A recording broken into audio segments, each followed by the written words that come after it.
നിങ്ങൾ ഈ channel subscribe ചെയ്യാത്തവരാണെങ്കിൽ ഉടൻ തന്നെ ചാനൽ സബ്സ്ക്രൈബ് ചെയ്യണേ. ഇന്ത്യയുടെ ചരിത്രത്തിലെ ഒരു സുപ്രധാന നാഴികക്കല്ല് അടയാളപ്പെടുത്തി 2024 ഓഗസ്റ്റ് 15 വ്യാഴാഴ്ച 78ാമത് സ്വാതന്ത്ര്യദിനം ആഘോഷിച്ചു. 1947 ഓഗസ്റ്റ് 15 സ്വാതന്ത്ര്യത്തിനായിട്ടുള്ള നീണ്ട പോരാട്ടത്തെ തുടർന്ന് ബ്രിട്ടീഷ് കൊളോണിയൽ ഭരണത്തിൽ നിന്നും ഇന്ത്യ വിമോചനം നേടിയതിൻ്റെ സ്മരണാർത്ഥമാണ് ഈ ദിനം. 1947 ഓഗസ്റ്റ് 15 ഇന്ത്യക്ക് സ്വാതന്ത്ര്യം ലഭിച്ചു. സ്വതന്ത്ര ഇന്ത്യയുടെ ചരിത്രത്തിൻ്റെ ആദ്യ നിർവചിക്കുന്ന നിമിഷങ്ങളിൽ ബ്രിട്ടീഷ് ഇന്ത്യയെ ഇന്ത്യ, പാകിസ്ഥാൻ എന്നീ 2 രാജ്യങ്ങളായി വിഭജിച്ചു. രാജ്യത്തിൻ്റെ സ്വാതന്ത്ര്യത്തിനായി പോരാടിയ അസംഖ്യം സ്വാതന്ത്ര്യ സമര സേനാനികളുടെ ത്യാഗത്തിൻ്റെ ഉജ്ജ്വലമായ ഓർമ്മപ്പെടുത്തലാണ് സ്വാതന്ത്ര്യദിനം. ഇനി സ്വാതന്ത്ര്യത്തിന് ശേഷം ഇന്ത്യ കൈവരിച്ച സുപ്രധാന നേട്ടങ്ങൾ ഒന്ന് നോക്കാം. സ്വാതന്ത്ര്യത്തിന് ശേഷം ഓരോ ഇന്ത്യക്കാരനും വോട്ടവകാശം വാഗ്ദാനം ചെയ്തു. 1950 നിലവിൽ വന്ന ഭരണഘടനയാണ് ഈ അവകാശം അനുവദിച്ചത്. തൊട്ടു പിന്നാലെ തന്നെ ആദ്യത്തെ പൊതു തിരഞ്ഞെടുപ്പും സംഭവിച്ചു.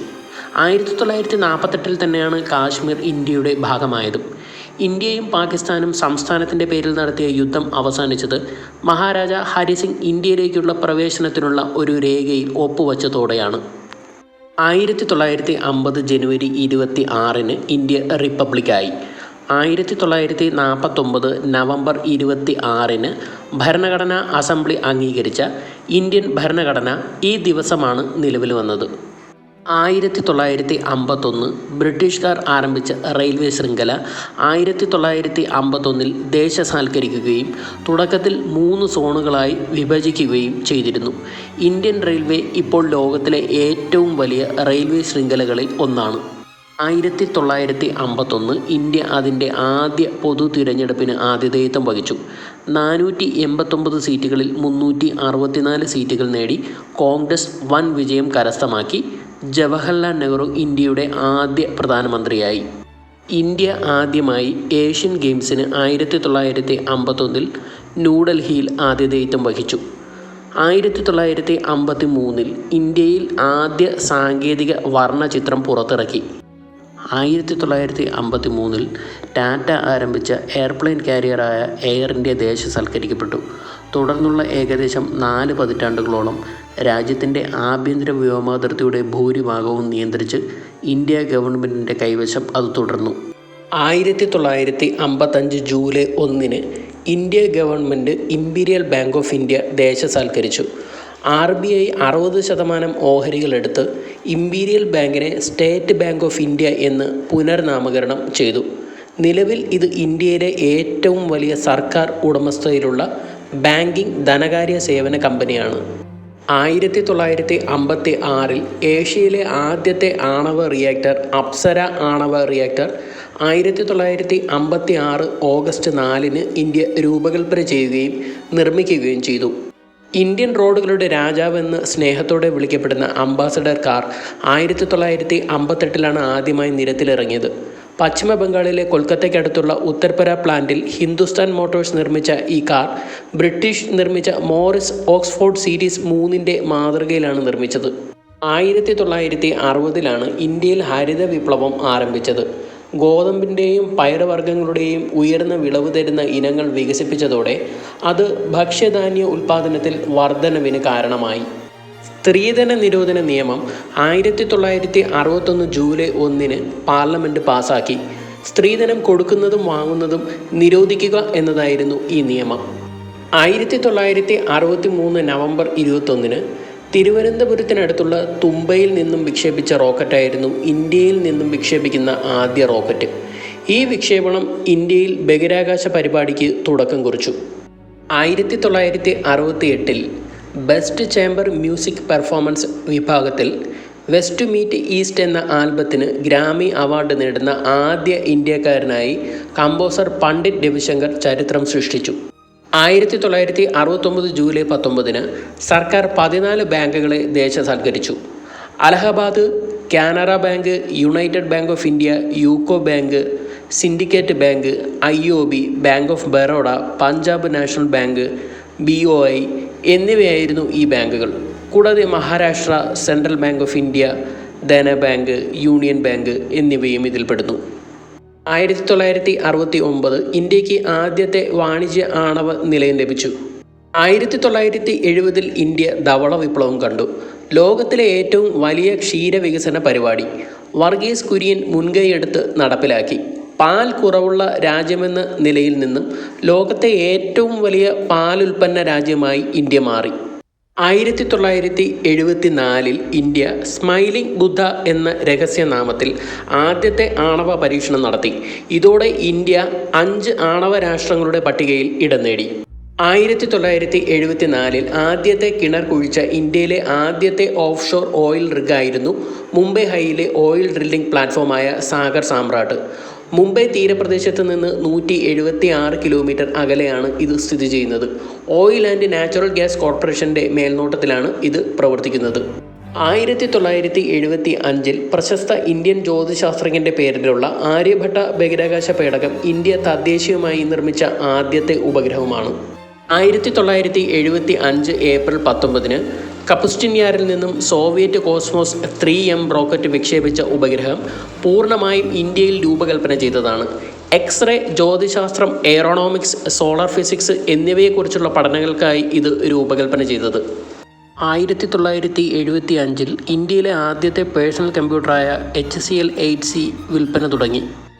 1979 മണ്ഡൽ കമ്മീഷൻ രൂപീകരിച്ചു. ഇന്ത്യയിലെ സാമൂഹികമായും വിദ്യാഭ്യാസപരമായും പിന്നാക്കം നിൽക്കുന്ന വിഭാഗങ്ങളെ കണ്ടെത്തുന്നതിനായി 1979 BP മണ്ഡലിൻ്റെ കീഴിൽ മണ്ഡൽ കമ്മീഷൻ രൂപീകരിച്ചു. 1981 ജൂലൈ 2 ഇൻഫോസിസ് മുംബൈയിൽ രജിസ്റ്റർ ചെയ്തു. അത് പിന്നീട് ഇന്ത്യയുടെ IT സേവനങ്ങളിലേക്കും BPO മേഖലയിലെ കുതിപ്പിനും കാരണമായി. 1983 കപിൽദേവിൻ്റെ നേതൃത്വത്തിൽ ഇന്ത്യ 43 റൺസിന് വെസ്റ്റ് ഇൻഡീസിനെ തോൽപ്പിച്ച് ആദ്യ ക്രിക്കറ്റ് ലോകകപ്പ് സ്വന്തമാക്കി. 1983 ഓസ്കാർ നേടുന്ന ആദ്യ ഇന്ത്യനായ ഭാനു അത്തയ്യ റിച്ചാർഡ് ആറ്റൻബറോയുടെ ഗാന്ധി എന്ന ചിത്രത്തിന് 1983 മികച്ച കോസ്റ്റ്യൂം ഡിസൈൻ അക്കാദമി അവാർഡ് നേടി.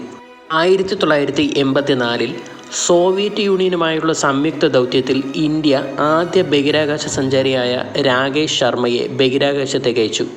1984 ഒക്ടോബർ 24 ഇന്ത്യക്ക് ആദ്യത്തെ മെട്രോ ലഭിച്ചു. കൊൽക്കത്തയിൽ 5 സ്റ്റേഷനുകൾ ഉൾപ്പെടുന്ന 3.4 കിലോമീറ്റർ കവർ ചെയ്യുന്നു. 1986 ഇന്ത്യയിൽ ഇൻ്റർനെറ്റ് ആരംഭിച്ചു. അത് വിദ്യാഭ്യാസം, ഗവേഷണ സമൂഹത്തിന് മാത്രമായിരുന്നു ആദ്യം ലഭ്യമായിരുന്നത്. 1987 ഇന്ത്യ ലോകകപ്പ് ക്രിക്കറ്റ് ആതിഥേയത്വം വഹിച്ചു. 1987 ക്രിക്കറ്റ് ലോകകപ്പ് ഇന്ത്യയിലും പാകിസ്ഥാനിലുമായിട്ടാണ് നടന്നത്. 1991 ഇന്ത്യൻ സമ്പദ് വ്യവസ്ഥ വിദേശ നിക്ഷേപകർക്ക് സ്വതന്ത്ര വ്യാപാരത്തിനുള്ള വാതിലുകൾ തുറന്ന വർഷം. സമ്പദ് വ്യവസ്ഥയുടെ 1991 ആഗോളവൽക്കരണമായിരുന്നു. ആദ്യത്തെ PSLV വിക്ഷേപണം 1993 സെപ്റ്റംബർ 20 ശ്രീഹരിക്കോട്ടയിലെ സതീഷ് ധവൻ സ്പേസ് സെൻറ്ററിൽ നിന്ന് PSLV D1 വിക്ഷേപിച്ചു. 1995 ജൂലൈ 31 ഇന്ത്യ ആദ്യത്തെ മൊബൈൽ കോൾ വിളിക്കുകയും സ്വീകരിക്കുകയും ചെയ്തു. അന്നത്തെ പശ്ചിമ ബംഗാൾ മുഖ്യമന്ത്രി ജ്യോതി ബസുവാണ് കേന്ദ്ര വാർത്താവിനിമയ മന്ത്രി സുഖ് റാമിനെ വിളിച്ചത്. നോക്കിയ ഹാൻഡ്സെറ്റുകൾ ഉപയോഗിച്ചാണ് ഇന്ത്യയിലെ ആദ്യത്തെ മൊബൈൽ കോൾ നടത്തിയത്. 1995 ഓഗസ്റ്റ് 15 പൊതുജനങ്ങൾക്ക് ഇൻ്റർനെറ്റ് പ്രവേശനം ആരംഭിച്ചു. വിദേശ് സഞ്ചാർ നിഗം ലിമിറ്റഡ് ഇന്ത്യയിൽ പൊതു ഉപയോഗത്തിനുള്ള ഇൻ്റർനെറ്റ് സേവനങ്ങൾ ആരംഭിച്ചു. 1996 ഇന്ത്യക്ക് ആദ്യത്തെ EV ലഭിച്ചു. സ്കൂട്ടേഴ്സ് ഇന്ത്യ പ്രൈവറ്റ് ലിമിറ്റഡ് കണ്ടുപിടിച്ച ഒരു 3 വീലർ വാഹനമാണ് ആദ്യത്തെ ഇലക്ട്രിക് വാഹനം. അതിന് വിക്രം സഭ എന്ന പേരിട്ടു. ഏകദേശം 400 വാഹനങ്ങൾ ഉണ്ടാക്കി വിറ്റു.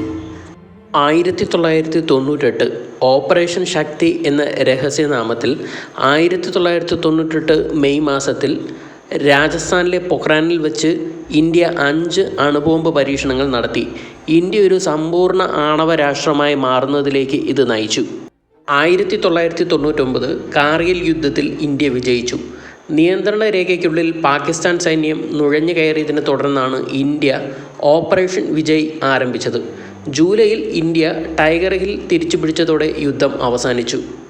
2001 ഡൽഹി, മുംബൈ, ചെന്നൈ, കൊൽക്കത്ത എന്നീ 4 പ്രധാന നഗരങ്ങളെ ബന്ധിപ്പിക്കുന്ന ഇന്ത്യയിലെ ഏറ്റവും വലിയ ഹൈവേ പദ്ധതിയായ സുവർണ ചതുർഭുജം, അതായത് ഗോൾഡൻ ക്വാഡ്രിലാറ്ററൽ എന്ന ഈ പദ്ധതി അന്നത്തെ വാജ്പേയി സർക്കാർ ആരംഭിച്ചു. 2005 പാർലമെൻറ്റ് വിവരാവകാശ നിയമം പാസാക്കി. സർക്കാർ വകുപ്പുകളെ സൂക്ഷ്മ പരിശോധനയ്ക്ക് തുറന്നു കൊടുക്കുകയും സർക്കാർ ഉദ്യോഗസ്ഥരിൽ നിന്ന് അവർക്കാവശ്യമുള്ള വിവരങ്ങൾ നേടുന്നതിന് ആളുകളെ സഹായിക്കുകയും ചെയ്തു. 2005 ലോകത്തിലെ ഏറ്റവും വലിയ തൊഴിലുറപ്പ് പദ്ധതിയായ Mahatma Gandhi national rural development act 2005 നടപ്പിലാക്കിയത് ഗ്രാമീണ കുടുംബാംഗങ്ങൾക്ക് പ്രതിവർഷം 100 ദിവസത്തെ കൂലിത്തൊഴിൽ ഉറപ്പാക്കുന്ന പ്രാഥമിക ലക്ഷ്യത്തോടെയാണ്. സ്ത്രീകളുടെ സുരക്ഷ ഉറപ്പുവരുത്തുന്നതിന് വേണ്ടിയിട്ടുള്ള ഗാർഹിക പീഡന നിയമം 2005 കൊണ്ടുവന്നു. 2006 നാഥുല ചുരം വീണ്ടും തുറന്നിരിക്കുന്നു. സിക്കിമിനെയും ടിബറ്റിനെയും ബന്ധിപ്പിക്കുന്ന ഹിമാലയത്തിലെ പർവ്വതനിര ചൈനയ്ക്കും ഇന്ത്യയ്ക്കും ഇടയിലുള്ള 3 തുറന്ന വ്യാപാര അതിർത്തി പോസ്റ്റുകളിൽ ഒന്നാണ്. 1962 ഇന്ത്യ ചൈന യുദ്ധത്തിനു ശേഷം ഇന്ത്യ ഇത് അടച്ചുപൂട്ടി. 2006 ചുരം വീണ്ടും തുറന്നത്. 2001 ഇന്ത്യ ആദ്യത്തെ ജിയോസിൻക്രണസ് സാറ്റലൈറ്റ് ലോഞ്ച് വെഹിക്കിൾ വിക്ഷേപിച്ചു. 2007 ലോക T20 കപ്പ് ഇന്ത്യ നേടി. ഫൈനലിൽ പാകിസ്ഥാനെ തോൽപ്പിച്ചാണ് ഇന്ത്യ വിജയിച്ചത്. ചന്ദ്രനെ പര്യവേഷണം ചെയ്യുന്നതിനായി ഇന്ത്യ 2008 ഒക്ടോബറിൽ ചന്ദ്രയാൻ വിജയകരമായി വിക്ഷേപിച്ചു. ചന്ദ്രനിലെ ഏറ്റവും വലിയ നേട്ടങ്ങളിലൊന്ന് ചന്ദ്രനിലെ മണ്ണിൽ ജലതന്മാത്രകൾ കണ്ടെത്തിയതാണ്. ഒളിമ്പിക്സിലെ ആദ്യ സ്വർണം. 2008 ബെയ്ജിങ്ങിൽ നടന്ന ഒളിമ്പിക്സിൽ 10 മീറ്റർ എയർ റൈഫിൾ ഇനത്തിൽ അഭിനവ് ബിന്ദ്ര സ്വർണം നേടി. 2009 വിദ്യാഭ്യാസ അവകാശ നിയമം. വിദ്യാഭ്യാസം ഓരോ കുട്ടികളുടെയും മൗലിക അവകാശമാക്കി മാറ്റുകയും സമൂഹത്തിലെ വിവിധ വിഭാഗങ്ങൾ തമ്മിലുള്ള വിടവ് നികത്തുകയും ചെയ്തു. എല്ലാ സ്വകാര്യ സ്കൂളുകളിലെയും പാവപ്പെട്ട കുട്ടികൾക്കായി 25% സീറ്റുകൾ സംവരണം ചെയ്യേണ്ടതുണ്ട്. 2009 ആദ്യത്തെ തദ്ദേശീയ ആണവ അന്തർവാഹിനി വിക്ഷേപിച്ചു. 2009 ജൂലൈ 26 3500 കിലോമീറ്റർ ദൂരപരിധിയുള്ള ബാലിസ്റ്റിക് മിസൈലുകളാൽ സജ്ജീകരിച്ച ആദ്യത്തെ തദ്ദേശീയ ആണവ അന്തർവാഹിനിയായ INS അരിഹന്ത് ഇന്ത്യ വിക്ഷേപിച്ചു. 2010 കോമൺവെൽത്ത് ഗെയിംസിന് ഇന്ത്യ ആതിഥേയത്വം വഹിച്ചു. ഗെയിംസിൻ്റെ ചരിത്രത്തിലാദ്യമായി ഇന്ത്യ 100-ലധികം മെഡലുകൾ നേടി ഓസ്ട്രേലിയയ്ക്ക് ശേഷം 2ാം സ്ഥാനത്തെത്തി. ഇന്ത്യ 2ാം ക്രിക്കറ്റ് ലോകകപ്പ് നേടി. 2011 ഏപ്രിൽ 2 ഫൈനലിൽ ശ്രീലങ്കയെ പരാജയപ്പെടുത്തി മഹേന്ദ്ര സിംഗ് ധോണിയുടെ നായകത്വത്തിൽ ഇന്ത്യ 2ാം തവണയും ക്രിക്കറ്റ് ലോകകപ്പ് ഉയർത്തി. 4G ടെലികമ്മ്യൂണിക്കേഷൻ ശൃംഖല ആദ്യമായി ഇന്ത്യയിൽ അവതരിപ്പിച്ചത് 2012 എയർടെല്ലാണ് ഇന്ത്യയിൽ ആദ്യമായി 4G മൊബൈൽ നെറ്റ്വർക്ക് ഇൻട്രൊഡ്യൂസ് ചെയ്യുന്നത്. ഇന്ത്യയിൽ 1.2 ബില്യൺ ജനങ്ങളിൽ ഏകദേശം 2 പേർക്കും സബ്സിഡി നിരക്കിൽ ഭക്ഷ്യധാന്യങ്ങൾ നൽകാൻ ലക്ഷ്യമിടുന്ന ദേശീയ ഭക്ഷ്യസുരക്ഷാ നിയമം 2013 സെപ്റ്റംബർ 12 നിയമത്തിൽ ഒപ്പുവച്ചു. 2013 നവംബർ 5 ഇന്ത്യൻ ബഹിരാകാശ ഗവേഷണ സ്ഥാപനം ചൊവ്വയെ പര്യവേഷണം ചെയ്യുന്നതിനായി മാർസ് ഓർബിറ്റർ മിഷൻ വിജയകരമായി വിക്ഷേപിച്ചു. ചൊവ്വയുടെ ഭ്രമണപഥത്തിലെത്തുന്ന ആദ്യത്തെ ഏഷ്യൻ രാഷ്ട്രമാണ് ഇന്ത്യ. 2014 മാർച്ചിൽ പോളിയോ വിമുക്ത മേഖലയായി ഇന്ത്യ ഉൾപ്പെടുന്ന തെക്ക് കിഴക്കൻ ഏഷ്യൻ മേഖലയെ ലോകാരോഗ്യ സംഘടന സാക്ഷ്യപ്പെടുത്തി. 2014 ഇന്ത്യ സ്വന്തം GPS സംവിധാനം ആരംഭിച്ചു. US ആസ്ഥാനമായുള്ള GPS തുല്യമായ ഒരു സ്വതന്ത്ര പ്രാദേശിക നാവിഗേഷൻ സാറ്റലൈറ്റ് സംവിധാനമായ നാവിഗേഷൻ വിത്ത് ഇന്ത്യ കോൺസ്റ്റലേഷൻ ഇന്ത്യ വിജയകരമായി വിക്ഷേപിച്ചു. 2017 ജൂലൈ 1 മുതൽ പ്രാബല്യത്തിൽ വന്ന മുഴുവൻ രാജ്യത്തിനും ഒരു പരോക്ഷ നികുതിയാണ് GST, അതായത് ചരക്ക് സേവന നികുതി. 2017 മുത്തലാഖ് സമ്പ്രദായം സുപ്രീം കോടതി റദ്ദാക്കി. 2018 ആപ്പിൾ ആദ്യത്തെ മെയ്ഡ് ഇൻ ഇന്ത്യ ഐഫോൺ വിൽക്കാൻ തുടങ്ങി. 2019 ഫെബ്രുവരിയിൽ ഇന്ത്യ തദ്ദേശീയമായി വികസിപ്പിച്ച ആദ്യ ലൈറ്റ് കോമ്പാക്ട് എയർക്രാഫ്റ്റ് തേജസിന് IAFലേക്ക് പ്രവേശിക്കുന്നതിനുള്ള അന്തിമ പ്രവർത്തന അനുമതി ലഭിച്ചു. 2019 മാർച്ച് 27 ഇന്ത്യ മിഷൻ ശക്തി വിജയകരമായി നടത്തി. ഭൂമിയിലെ മിസൈലുകളിലൂടെ ബഹിരാകാശത്തെ ഉപഗ്രഹങ്ങളെ നശിപ്പിക്കാൻ കഴിയുന്ന ഒരു ആൻറ്റി സാറ്റലൈറ്റ് മിസൈൽ പരീക്ഷണമായിരുന്നു. 2019 ചന്ദ്രനിൽ ആദ്യ ബഹിരാകാശ പേടകം ഇറക്കാനുള്ള ഇന്ത്യയുടെ അന്വേഷണത്തിൽ കരുത്തുറ്റ GSLV Mk3 റോക്കറ്റിലെ ചന്ദ്രയാൻ 2 ജൂലൈ 22 ഉച്ചകഴിഞ്ഞ് 2:43 ശ്രീഹരിക്കോട്ടയിലെ സതീഷ് ധവാൻ ബഹിരാകാശ കേന്ദ്രത്തിൽ നിന്നും വിജയകരമായി നിക്ഷേപിച്ചു. ടോക്കിയോ ഒളിമ്പിക്സിലെ പുരുഷന്മാരുടെ ജാവലിൻ ത്രോയിലൂടെ ഫൈനലിൽ ജാപ്പാനീസ് തലസ്ഥാനത്ത് നീരജ് ചോപ്ര ചരിത്രത്തിൽ തൻ്റെ പേര് രേഖപ്പെടുത്തി. 2022 ഇന്ത്യയുടെ ഏറ്റവും പുതിയ റോക്കറ്റ് 34 മീറ്റർ ഉയരവും 120 ടൺ ഭാരവുമുള്ള ചെറിയ സാറ്റലൈറ്റ് ലോഞ്ച് വെഹിക്കിൾ ഓഗസ്റ്റ് 7 ശ്രീഹരിക്കോട്ടയിലെ റോക്കറ്റ് തുറമുഖത്ത് നിന്നും വിക്ഷേപിച്ചു. ഓഗസ്റ്റ് 23 ചന്ദ്രൻ്റെ ദക്ഷിണ ധ്രുവത്തിൽ ചന്ദ്രയാൻ 3 വിജയകരമായി ഇറക്കിയതോടെ ഇന്ത്യ മറ്റൊരു പ്രധാന നാഴികക്കല്ല് കൂടി കൈവരിച്ചു. ഈ ദൗത്യം ഇന്ത്യയെ ബഹിരാകാശ യാത്രാ രാഷ്ട്രങ്ങളുടെ ഒരു പ്രമുഖ ഗ്രൂപ്പിൽ ഉൾപ്പെടുത്തുക മാത്രമല്ല, സങ്കീർണമായ ബഹിരാകാശ ദൗത്യങ്ങളിൽ വളർന്നുവരുന്ന വൈദഗ്ധ്യം പ്രകടിപ്പിക്കുകയും ചെയ്തു. 2024 ഇന്ത്യയുടെ സമ്പദ് വ്യവസ്ഥയുടെ വളർച്ചയാണ് എടുത്തു പറയേണ്ടത്. GDP റാങ്കിംഗ് 2024 ലിസ്റ്റ് പ്രകാരം 5th largest economy in the world ആയി ഇന്ത്യ മാറിക്കഴിഞ്ഞു.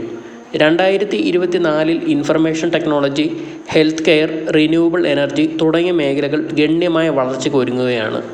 വർദ്ധിച്ചു വരുന്ന ഡിജിറ്റൽ ഡിമാൻഡ്, സാങ്കേതിക പുരോഗതിയും വഴി വിവര സാങ്കേതിക മേഖല അഭിവൃദ്ധിപ്പെടുമെന്ന് പ്രതീക്ഷിക്കുന്നു.